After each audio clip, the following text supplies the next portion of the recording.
मैं जितने भी मीडिया पर्सन यहाँ पे आए हैं इन सब का बहुत शुक्रगुजार हूँ कि इन्होंने बहुत अनबाइस्ड होकर हम लोगों की बात सुनने के लिए यहाँ पर हाज़िर हुए।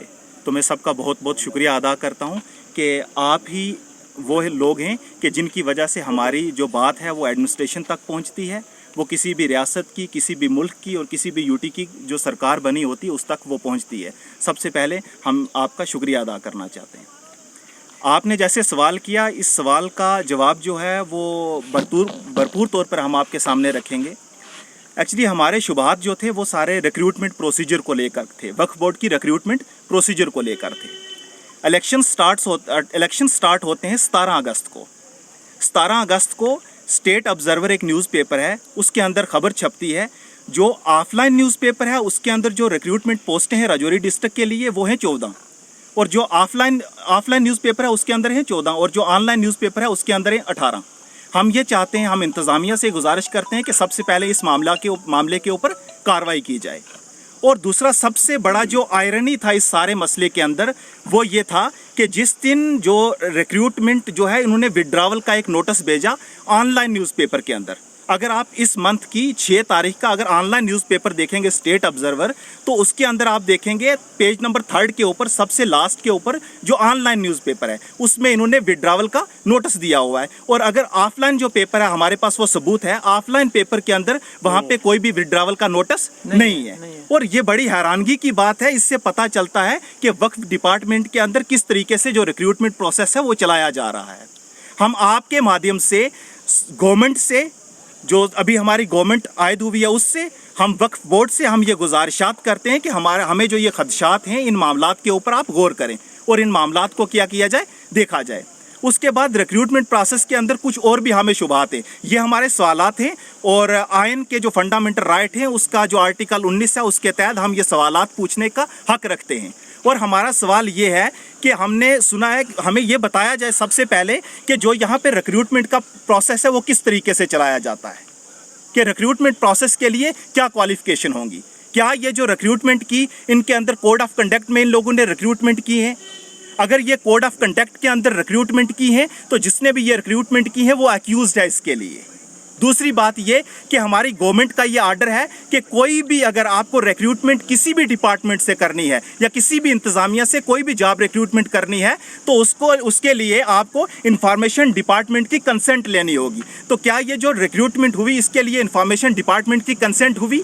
और दूसरी सबसे बड़ी बात ये कि 17 को न्यूज़पेपर जो है एक ही न्यूज़पेपर के अंदर ऑनलाइन जो पोस्टें आ रही हैं वो अलग हैं, जो ऑफलाइन न्यूज़पेपर में आ रही हैं वो अलग हैं। सबसे पहला सवाल ये।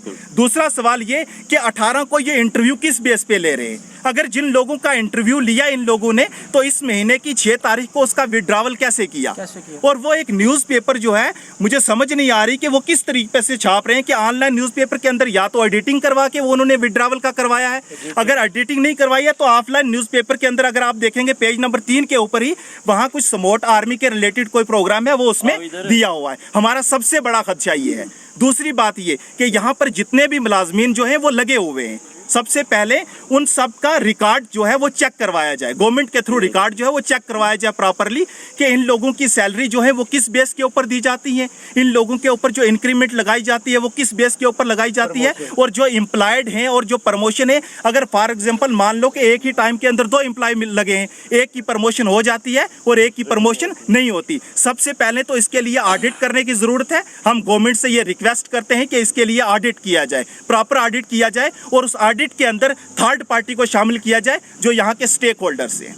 उसके बाद हमें सुनने में ये मिला है कि जो मतलब पिछले दिनों में या इलेक्शंस के दिनों में जो इलेक्शन कमीशन ऑफ इंडिया के आर्डर्स हैं कि कोई भी पॉलिटिकल पार्टी का बंदा किसी भी रिलीजियस प्लेस के ऊपर कोई भी फंक्शन या कोई भी उसको स्पेस जो है वो नहीं दी जाएगी। इसके बावजूद भी यहाँ शादरा शरीफ श्राइन के अंदर वो स्पेस और वो चीज़ें जो है दी गई, इसके ऊपर भी कार्रवाई जो है वो की जाए। और इसके लिए सब शेम करते हैं इस बात को और ये बड़ा मतलब दर्दनाक बात है कि यहाँ पे ऐसा हो रहा है। तीसरी बात ये कि जब से यहाँ पे औकाफ डिपार्टमेंट के अंडर ये ज़ियारत हुई है, जब भी यहाँ के सेफ खोले जाते थे उनकी एक प्रॉपर डेट होती थी और उसके अंदर बैंक के मुलाजमीन जो हैं वो शामिल होते थे और दूसरा नंबर के अंदर यहाँ के जो लोकल स्टेक होल्डर हैं उनको शामिल किया जाता था। तीसरी बात ये कि ये है या नहीं है, लेकिन कैमरास का जो इस्तेमाल है वो ज़ियारत के अंदर बहुत अच्छे तरीके से होना चाहिए ताकि CCTV कैमरा जो है उनकी सर्विलेंस जो है वो अच्छे से भरपूर तौर पर की जा सके। इसके साथ हमारे कुछ और भी मामलात ये हैं कि यहाँ पर जो हमारे मौलाना हजरात हैं, कुछ मतलब पॉलिटिकल पार्टी अगर किसी और को वोट दे दिया या किसी और पॉलिटिकल पार्टी के साथ किसी की एफिलेशन है, क्योंकि राइट टू वोट जो ये हमारा जमहूरी हकूक़ है और हिंदुस्तान दुनिया की सबसे बड़ी जमहूरियत है। और यहाँ की जब भी हुकूमतें बदलती हैं वो इसलिए बदलती हैं क्योंकि ये निज़ाम जो है यहाँ के लोगों ने, यहाँ के आइन ने हम लोगों के हाथ में दिया है और हम अपने आइन के मुतहत जा कर के हम अपना राइट टू वोट का इस्तेमाल करते हैं। तो क्या हम राइट टू वोट का इस्तेमाल करेंगे? जिन लोगों के वजीफ़े यहाँ पर लगे हुए हैं उन लोगों के वजीफ़े बंद कर दिए जाएंगे? दूसरी बात ये कि जिन लोगों के वजीफ़े लगाए जाते हैं उन लोगों के वजीफ़े बंद करने की वजह क्या हो सकती है?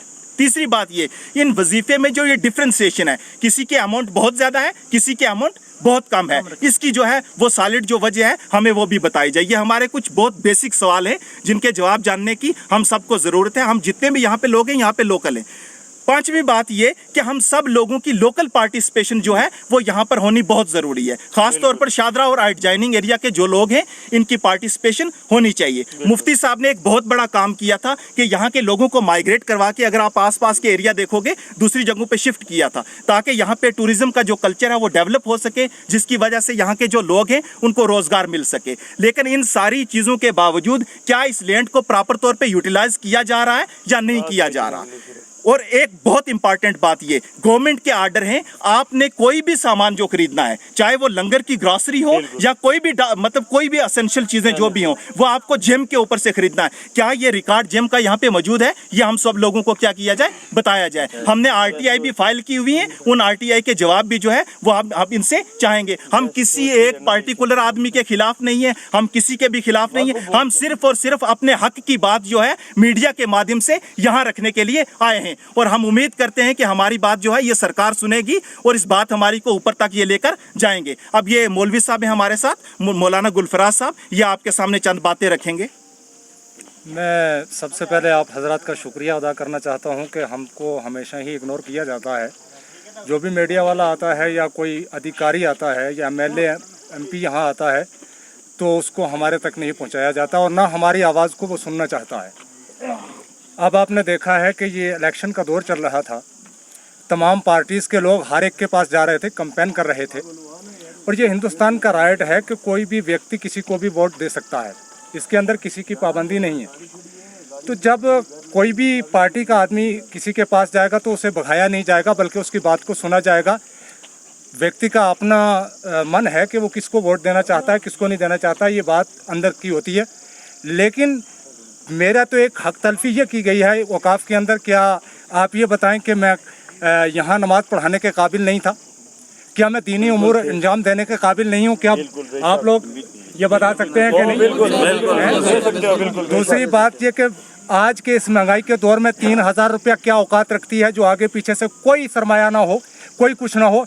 मैं एक शादरा शरीफ नहीं बल्कि राजधानी, पोठा, बगला, मजहूर और भंगाई, इन सब के दीनी उमूर अंजाम देता हूँ। कहीं खतमात शरीफ होते हैं, जनाजे होते हैं या उसे क्या कहते हैं, सदकात वगैरह होते हैं, सारे काम में अंजाम देता हूँ। इस इलेक्शन के बाद यही कह करके मेरी, और मैं इसका सबूत दे सकता हूँ कि मुझे मौलाना साहब ने फ़ोन किया कि आप आज किसी सियासी मीटिंग में थे। मैंने कहा सियासी मीटिंग में नहीं था, बल्कि सियासी मीटिंग वाले लोग मेरे पास आए थे। तो उन्होंने कहा कि मीर साहब ने ये कह दिया है कि हम उन्हें वजीफ़ा देते हैं, लेकिन वो क्या करते हैं कि दूसरों की मीटिंग अटेंड करते हैं। और मेरा जो 3000 का वजीफ़ा था वो शादरा शरीफ से ख़त्म कर दिया। दूसरी बात मैं आपको बताऊं कि जब मुफ्ती साहब ने यहाँ लोगों की ज़मीनें ख़रीदी और ख़रीद करके लोगों से कहा कि हम आपके हर घर से जिसकी ज़मीन ली गई है उसका एक आदमी जो है औकाफ़ के अंदर लगाएंगे और 75% का कोटा जो है वो फ़कत शादरा शरीफ वालों के लिए होगा। लेकिन ये बताया जाए कि वो 75% का कोटा कहाँ है, और दूसरी बात कि उन लोगों को कहाँ ज्वाइन किया गया है। आप ये बताएं कि यहाँ ऐसे लोग भी मौजूद हैं जो अपाहिज लोग हैं, उनकी यहाँ उनका वजीफ़ा नहीं है। और ऊपर से ये बात कही जा रही है कि जी हम सारे उलमा का वजीफ़ा काट देंगे। ये औकाफ कान खोल करके सुन ले, अगर उलमा ने अपनी ज़ुबान खोल दी तो ईमानदारी की बात तो यह है कि औकाफ को अपने मुलाज़िमीन की तनख्वाह पूरी करना भारी पड़ जाएगा। क्यों कि ज़ियारतें उलमा की हैं। जब अल्लाह के रसूल ने फरमा दिया है कि अल उलमा वरसतुल अंबिया, कि उलमा जो है ये अंबिया के वारिस है, तो क्या औलिया के वारिस नहीं हो सकते हैं? ये ज़ियारतें अगर चल रही हैं तो उलमा के दम पे चल रही हैं। इसलिए मेरा आपसे यही कहना है कि हम मजलूमों की आवाज़ को ऊपर तक पहुंचाया जाए। हम आपका बहुत शुक्रिया अदा कर सकें कि आप हम मजलूमों की आवाज़ को सुनने के लिए आए हैं। गुलफराज साहब, जितने भी इल्ज़ामात आपने वक्फ बोर्ड के ऊपर लगाए, क्या इसके बारे में आपने किसी हाई आपको जो वक्फ बोर्ड की जो हाई अथॉरिटी है उससे रब्ता किया है? मैंने हेड मजिस्ट्रेटर साहब को कल एप्लीकेशन भी दे दिया कि क्यों और किस वजह से मेरा यहाँ से वजीफ़ा बंद कर दिया है। हजरात, इस दौर में 3,000 रुपये कोई माना नहीं रखते, लेकिन मेरे जैसे आदमी के लिए वो 3,000 नहीं 3 करोड़ थे। ठीक है, वो बंद करके मैंने कल एप्लीकेशन भी दायर की है यहाँ कि मुझे बताया जाए कि मेरा कसूर क्या है। मैं मदरसा भी चला रहा हूँ जिसके अंदर बाहर का मदरस भी रखा हुआ है मैंने।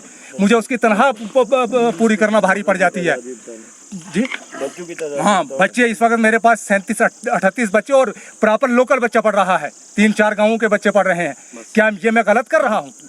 लिहाजा मेरी बात ऊपर तक पहुँचाई जाए और मुझे इसका रीज़न बताया जाए कि आपका वजीफ़ा यहाँ से क्यों बंद किया गया।